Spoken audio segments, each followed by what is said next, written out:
Good afternoon, and welcome back to the Pastor Study. Let me begin with a question this afternoon. How important is the resurrection to our faith?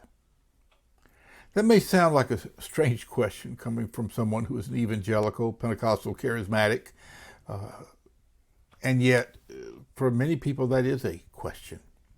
I had a conversation the other day with an acquaintance, I guess I would call him a friend that I've had for a number of years. And his statement to me was, I have a hard time believing many of the stories in the Bible. We talked about some of the old standbys, if you will, Noah in his ark, Daniel in the lion's den, and others. And he says, I have a hard time with the practical implications of that God could hold back lions' mouths and different issues of that nature. He said, I can accept that God is God and Jesus is the Son of God, and I accept him as that. But he said, I struggle with some of the other stuff. And he said, I've come to the place where I just don't address it anymore and accept that Jesus is Lord and move on from there. And as I thought about that conversation, several things have come to mind. First of all, if we have a problem with the resurrection, then we obviously do not believe that God does miracles at all, because that was certainly his greatest miracle. And yet, by the way, that's not an unusual question, because I know for a fact that there are denominations that call themselves Christians that no longer preach the resurrection as fact. So as Christians, maybe we need to come to the place of what is it we believe in and why do we believe what we do? For from my perspective, without the resurrection, Jesus is not necessarily the Son of God. It is that resurrection that took place, the resurrection from the dead, the open tomb, the empty tomb, that literally proves his statements that he and the Father are one, that he is the Son of God. Apparently, Paul believed the same thing. He wrote this in Romans chapter 6, verses 5 and 6. And by the way, this is coming from the Message. Occasionally, I like to look at different versions, different translations, because they give a different perspective and cause me to think a bit more than the translation that I use most of the time and I'm very familiar with. So the Message recounts Romans chapter 6, verses 5 and 6 this way. When Jesus was raised from the dead, it was a signal of the end of death as the end. Think of that for just a moment. It was a signal of the end of death as the end. Think about that. It means that no longer is death when we cease breathing, our heart stops beating, our brain stops working, and we're put into a casket if we're buried that way, and we're put in the ground. That's not the end.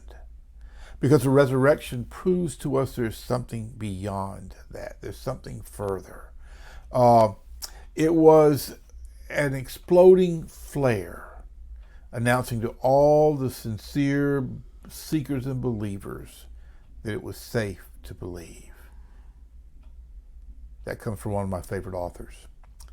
What is it safe to believe? Safe to believe that there are eternal bodies. Safe to believe that my body will not have to live with this pain for eternity, or alternatively, there will be life without this pain, regardless of what the doctors might say.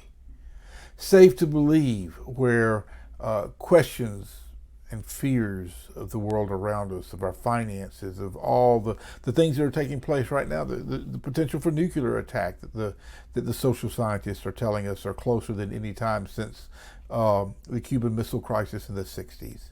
Safe to not worry about those things anymore. Safe to believe that there'll be a time where we worship the Father for the rest of whatever eternity looks like.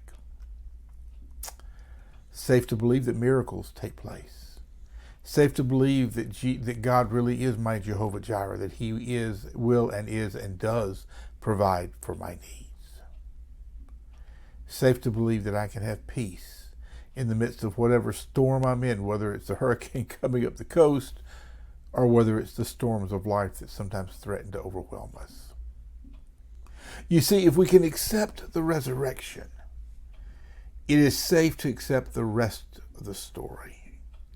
Everything else in Scripture The veracity of it, I believe, hangs on the veracity of the resurrection.